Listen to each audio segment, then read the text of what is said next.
Hi there, this is Coach Suiso, and welcome to this video on 8.4, which is acid-base reactions and buffers.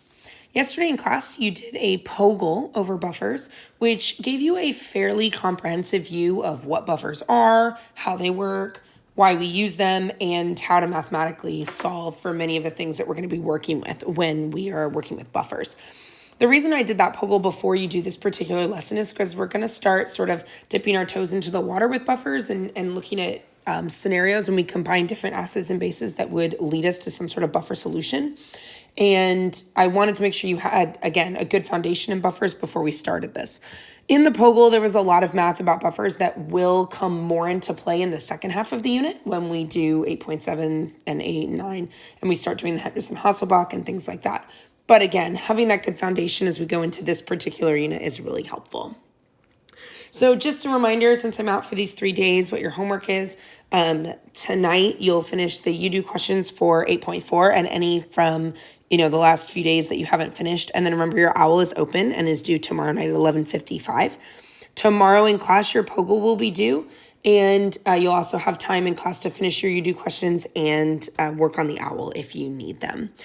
Or need to. And then just as a reminder, on Monday, you'll have your lab over the KSP of potassium hydrogen tartrate. So just make sure you wear closed-toed shoes and you're prepared for that. All right, here we go. 8.4 is acid-base reactions and buffers. So today we're going to explain the relationship among the concentrations of major species in a mixture of weak and strong acids and bases, and more or less any combination thereof. So what I'm going to do is I'm going to go through these slides and kind of talk about them in general. And then I also think that the notes provide a really good look at this content, and it separates it out into categories, and it's very clear what you need to do. And I think that that's really helpful. So if you look at your notes right now, you'll see that there's these bold headings kind of spread out throughout the notes, and those headings will give you each combination that you could be working with and what the different scenarios are. And I think that that's a really good way to look at it. So once we go through those notes, I'm going to take a minute to make sure that you understand how the notes are set up and the information that it gives you as well. So let's talk about the first kind of combo you could have here, which is if we mix a strong acid and a strong base to neutralization. So if I have a strong acid, say for example hydrochloric acid, and a strong base like sodium hydroxide, I would represent it by the following neutralization reaction written right here. And then I could take that and look at my net ionic equation, which is H plus the hydroxide yields H2O. My sodium and my chloride are effectively spectator ions. Most of the stuff that you did in 10th grade chemistry and the stuff that we did very early on in this unit and in the unit 4 when we talked about reactions was with strong acids and strong base neutralization. So if I'm looking at a titration curve for a strong acid, strong base neutralization, the changes in my pH curve can be monitored by setting the reaction up as a titration and then using a pH meter to monitor the pH throughout. So for example, here my pH is starting at 1, which means I'm starting with that strong acid.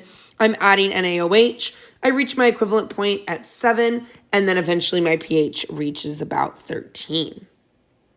That equivalence point is going to represent that stoichiometric balance when my concentration of my H plus ions is going to be equal to my concentration of my hydroxide ions. Only for a strong acid and a strong base titration will the pH be 7 at the equivalence point. If I have a reaction that involves a weak acid or a weak base, those are going to produce acidic salts or basic salts, depending on the combination that I'm working with. And so in those particular cases, my pH would not be 7. So a good example of a strong acid, strong base would look like this. It says a 25 milliliter sample of hydroiodic acid requires 46.23 milliliters of a 0.203 NaOH or sodium hydroxide solution to reach the equivalence point. Calculate the concentration of the hydroiodic acid. So you've done these problems before in 10th grade chem. We also dabbled in them a little bit in the acid-base lesson for Unit 4 when we talked about reactions. So there's actually 3 steps here. I prefer to do all 3 of these steps in one long stoichiometric work. You can split it up. You can do it together. It's completely up to you. So the way I like to look at these is I always want to start with, remember what I know everything about, both my volume and my molarity. And that is really step 1, where I'm calculating the number of moles of the OH ions added. So I'm going to start with my 46.23 milliliters. I am going to convert that to liters so that it's easier to convert using molarity. So I'm going to end up with 0.04632 liters. get a straight line here of the NaOH. And now remember, since this is a strong base, my moles of my OH or my hydroxide ions is going to be, and my molarity of these different things is going to be equivalent to the acids and bases themselves because they are strong. So they're going to completely ionize. So now that I'm at liters, I'm going to go ahead and convert to moles using my molarity. So I have 0.203 moles in 1 liter. And that is step 1, which is calculating the number of moles of hydroxide ions added. So I don't really stop there. Again, I just kind of put all these steps together. So the second step is to use stoichiometry of the balanced equation to convert to moles of HI, which means I am going to need my balanced equation, which, lucky for us, is a 1-to-1 ratio. So I have 1 mole of my NaOH for every 1 mole of my hydroiodic acid. And then once I'm at moles of my hydroiodic acid, I need to calculate my concentration of it, which remember is moles per liter, and I have my liters here given to me as milliliters. So that's 0.025 liters. I'm going to cancel off my units.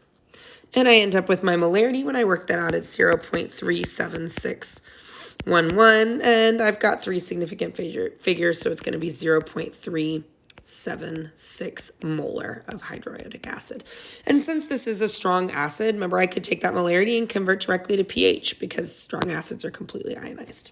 So that math should be pretty familiar to you. Again, you don't need to convert it or do it in 3 steps. You can just do it all in 1 step like that. All right, so another combination that we could be working with is a weak acid or strong base neutralization. So I have a strong base that's going to completely ionize. I have a weak acid that doesn't. So the calculations that we just did were made easier by the fact that everything ionized 100%. So the molarity of my acid is going to be equal to the concentration of my hydrogen and so on and so forth. This is more difficult when we have one of them is weak and one of them is strong. So the example between, say, a weak acid, like acetic acid, and a strong base like sodium hydroxide would be represented here by an equilibrium reaction of those two combining to form sodium acetate and water. If I break that down into its net ionic equation, I've got my hydroxide because the NaOH completely ionizes, and then you notice that my acid, because it's a weak acid, does not dissociate down into ions on that side. Then I've got my acid over here, and I've got my H2O liquid. So when I'm looking at this scenario graphically on a titration curve, my changes in my pH could still be monitored by setting up this pH curve, but you notice here that my equivalence point is slightly higher than 7 because I am titrating a strong base with a weak acid. So at the end, or in my equivalence point, I'm going to have a slightly basic solution at my equivalence point. Because the equivalence point, again, represents when the moles of that acetic acid present at the start equals the moles of the sodium hydroxide added. And so it won't be 7 because I don't have a strong acid, strong base. I have a weak acid and strong base. So overall, the salt that's formed at the end will be slightly basic. So these would be the steps that you would take in order to work out a problem if you were working with a weak acid and a strong base. And we're going to do a few more of these in the I do's and the we do's, etc. But just to see the steps kind of laid out for you here, it says calculate the pH and the titration of a 25 milliliter of 0.100 molar acetic acid of sodium hydroxide after the addition to the acid solution of a 35 milliliter of 0.1 molar sodium hydroxide. And you're given your Ka for that acetic acid, which is 1.8 times 10 to the negative 5. So the first thing you would do would be calculate the moles of the OH ions added. So that would be that first step in the stoichiometry. Then you would use your balanced chemical equation to calculate your moles of acetic acid. Then you would calculate the moles of the excess OH ions. So you would find out what the difference between those two are. And then you would calculate your concentration of OH by combining volumes for an overall volume of the solution. And then you'd convert to get to hydrogen ions concentration. And then you could calculate your pH from there. And again, we're going to do one that follows these steps for our you-do, so I'll just do it there, but it's going to be the same exact steps. Where you have the moles of each of them, you're going to compare them, figure out your excess, and then calculate your concentration from there. If you have excess weak acid when you do this, which we didn't, the example that right above would have excess NaOH, but if your excess is the weak acid, then the resulting solution is what we call a buffer solution. And this is what you got into yesterday a little bit with your POGL. So a buffer is a solution that contains relatively high concentrations of the conjugate acid-base pair. So that if you add a small acid or base to that buffer solution, it resists changes to pH, which is ideal for a lot of natural things like, say, your bloodstream, which has to hold a pH of about 7.4 in order to effectively carry oxygen around your body. So we're going to use the Henderson-Hasselbalch equation to determine the pHs of resulting solutions. And we'll be using the Henderson-Hasselbalch in the notes, which I'm about to show you in a second. It tells you when you're going to need to know Henderson-Hasselbalch. We won't actually be doing math with it until we get to 8.8 and 8.9. So you don't need to worry about understanding how to use it in detail until the next test for this unit, but I would understand when you might need to use it. If I have a weak base, strong acid neutralization, everything's the opposite of what we just talked about. So it would be the opposite of a weak acid, strong base. If your weak base is in excess, then you've created a buffer solution and you would use Henderson-Hasselbalch. If your strong acid is in excess, then the pH of the resulting solution will be calculated from the molarity of the solution formed from the excess of the moles of that hydronium ion. So just like in a weak acid, strong base, you're going to find the moles of both, figure out which one's in excess, and then convert to concentration.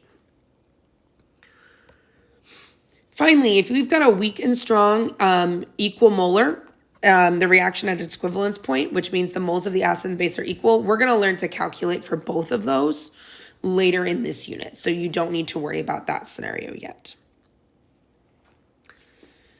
And then if I have a weak acid and a weak base combined, the resulting solution will react to reach equilibrium, shown as this. So we've got my acid plus my base yields the anion of that acid and this conjugate acid. So it's pretty similar to strong acid, strong base in that case. All right, before we get into these two, the I do, the we do, you do's, all that, I'm gonna actually go over to the notes. So let me come over here. So the reason I want to show you the notes before I get into those two practice problems is I think the notes really lay out exactly what you need to know and the steps you need to take. And I think it's really useful. So it actually lays it out up here in this essential knowledge section. So I'm going to highlight what I would do the same thing that I'm about to do. I would highlight here, and then I'll show you where it is lower in the notes as well. So here it says you've got a strong acid and a strong base. So this would just be basic titration calculations, which we've done before, which is what I did on that first example in the notes. So that's your first kind of, option. Then the next option you could have a weak acid and a strong base, okay? It gives you the equation for it. And then here's your possible scenarios. If your weak acid is in excess, then remember you're forming that buffer solution and we'll use the Henderson-Hasselbalch, which is right here. We're not going to mathematically use it in these problems yet. That will be more of a focus in the later units or the later lessons for this unit. If your strong base is in excess, then your pH can be determined from the moles of the excess hydroxide ion and the total volume of the solution. If they're equal molar, then your slightly basic pH can be determined from the equilibrium represented by this equation. So those are your three options. Your weak acid is in excess, your strong base is in excess, or they're equal molar. If you come to this one, weak base and strong acid, you'll notice you have the same three options. If your weak base is in excess, you've got that buffer solution and you've got Henderson-Hasselbalch. If your strong acid is in excess, then you can find your pH from the moles of the excess and then the total volume. And if they're equal molar or your slightly acidic pH can be determined from the equilibrium. So again, same three options. And then of course you've got your last option here, which is a weak acid and a weak base. So these are broken down in the notes for you in these categories. So we've got that strong acid, strong base with the steps to solve, with the steps to solve those titration problems, which you've done since 10th grade chem. We've got weak acid, strong base with all the options, weak acid in excess, strong base in excess, and a weak acid and strong base equal molar. And it literally breaks it down. You're going to use your ice diagram. You're going to find the KB. You're going to use the moles of the conjugate, and complete the ice diagram. Like it step by step works it out for you. You got your weak base, strong acid. and then weak and weak. So I just like the way the notes are set up for this because it's just very clear the steps you're going to take. So if you're sitting there going, ooh, what am I working with here? Classify what you're working with and then come back and follow the steps out. All right, let's look at this I do. This says if I've got 100 mils of a 0.100 molar solution of acetic acid, so let's just make a note that this is a weak acid, is added to 100 milliliters of a 0.100 molar potassium hydroxide solution. So that is a strong base. So that's my combination, okay? I want to know the pH of my resulting solution. The Ka of the acetic acid is 1.8 times 10 to the negative 5. So immediately, I know this is a weak acid, strong base neutralization reaction. I'm going to write that reaction out. So remember, my acid is going to, it's neutralizing, right? So my acetic acid is going to become potassium acetate and then my water. My net ionic equation is right here. Both of those things, that's kind of like, I always say, like, write your starting point, find your lane, that's your lane. So if I'm looking at this, immediately I see that my moles of acid are equal to my moles of my base. And I can check that by looking up here. I have 100, oh, that's a very dark highlighter. Let me switch that up. 100 mils of a 0.1 molar, 100 mils of a 0.1 molar. So I know if I was to work out moles of both of those, they would be equal. You can do the math on that to check it. If you weren't sure the numbers, you could check it, but that visually is a pretty clear indicator right here that we're moles of equal. So we know that this reaction is going to go to completion, and then the reaction is going to establish equilibrium because you've got that weak conjugate base. So remember, weak acids and bases don't go to completion. They don't just go forwards, right? They go back into equilibrium. So that means ice diagram. So I'm going to come over here, and I am going to set up my ice diagram for that equation here. And I don't worry about my water. I've got my acetate, I've got my acetic acid, and I've got my hydroxide. So the big thing here is this number came from the number of moles that I have over the total number of liters. Because remember, I'm combining these two solutions, the acetic acid and the potassium hydroxide. So when I figure out that acetate, that molarity, it's going to be the moles of the acetate over the total liters of the solution, which is the 100 liters plus the 100 liters. So, or 100 milliliters plus 100 milliliters, so it's 0.2 liters.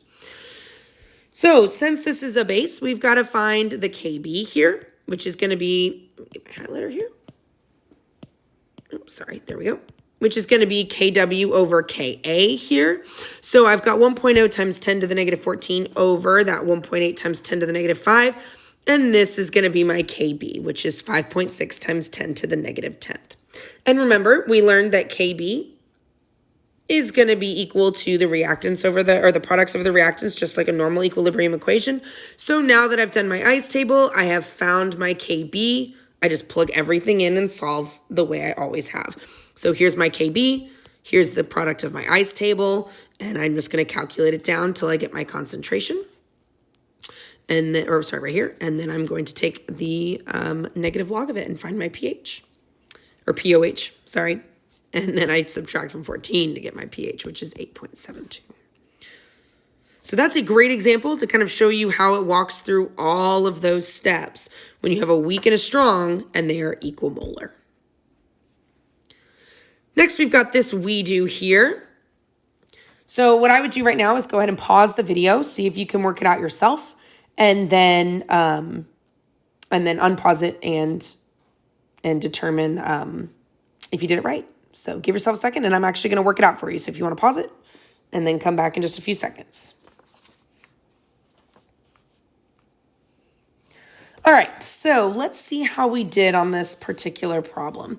So this says, what is the pH of a solution that's composed of 500 milliliters of a 0.25 molar sodium hydroxide solution and 400 milliliters of a 0.200 molar hydrochloric acid solution? So the big thing here is that I've got a strong base with a strong acid. Now, I am not titrating this. Okay, that's an important note. This is not just like a basic titration problem. I'm not like starting with an unknown molarity where I have to calculate the molarity like I did in the examples earlier in the problem. I am taking two solutions and I am putting them together. And I want to know what is going to be my overall pH. So the first thing I need to know are my moles equal? Like, are my moles of hydroxide equal to my moles of my hydrogen? Because these are both strong, so they're going to completely ionize. If those concentrations are equal, then we're done here, right? Like, it's going to be 7 and we know what's going on. But I need to know, are my moles equal here? So the first step in this problem is to figure out if I've got the same number of moles. So I'm going to start with my OH here. So I've got 0.500 liters of the NaOH. I'm going to convert to moles. So it's 0.250 moles per 1 liter. That's the molarity of it. And I get 0.125 moles of the NaOH, which, because it completely ionizes, is just my moles of my OH, right? So then I've got 0.4000 liters of my HCl. And I've got 0.200 moles for every 1 liter. That's my molarity. And I've got 0.0800 moles of H+, which is just my moles of my HCl, but again, it completely ionizes. So if I'm looking at this, I have more moles of my hydroxide than I do my hydrogen. So that means this is going to be my excess reagent, and this is going to be my limiting reagent, just based on looking at it, right? If it was the exact same number of moles, then again, we're completely neutralized, pH of 7, and we can go home happy. But that's not the case here. I have more hydroxides than I have hydrogens. So my next step is figuring out by how much, like what is the difference? So that's a subtraction problem. So I'm just gonna literally draw a line right here and just subtract. You could write this off to the side if you wanted to. So I'm subtracting my excess minus my limiting, and I get a difference of 0.045 moles. Oh, wow, sorry, that messed up on my screen here. Moles of hydroxide that does not react.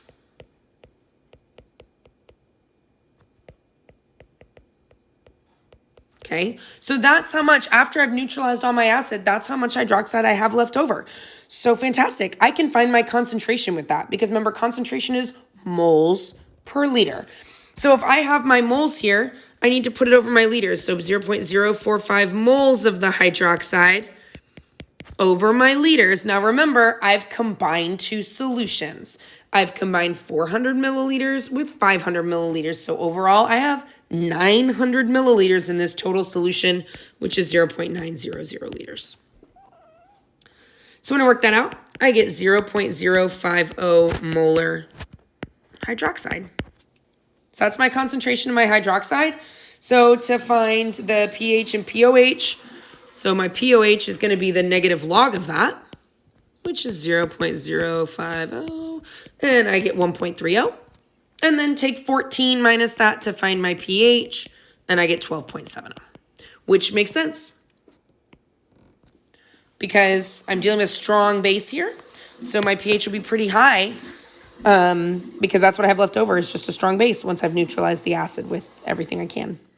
Hopefully that makes sense. Go ahead and stop the video, rewatch it if you need to. Go back over the notes if you need to. The you-do questions are really clear. The question that I really like on these you-do questions is this first one, because it gives you different scenarios and you're kind of identifying what you're going to need to do. And I think that that's a really good first step. So you're going to identify, strong or weak acid base. You're going to identify which, scenario you have. And then down here, you're going to, for each situation, you're going to describe how you would solve to find that pH. So it really forces you to stop and go, okay, do I know the different scenarios? Do I know how I'm going to approach each problem? And once you get the pattern down, it's pretty straightforward. You'll kind of, be in a flow of it. But at the beginning, it's kind of hard to kind of differentiate what you need to do. So go back over the notes if you need to. Check the key on the yellow binders up at the front. And if you have any questions, you can shoot me an email. Otherwise, next week, don't worry. We're going to have plenty of time to make sure that you understand this before we get to the test on Thursday. Good luck. Have a great day today and a great day tomorrow. And I'll see you guys on Monday. Bye.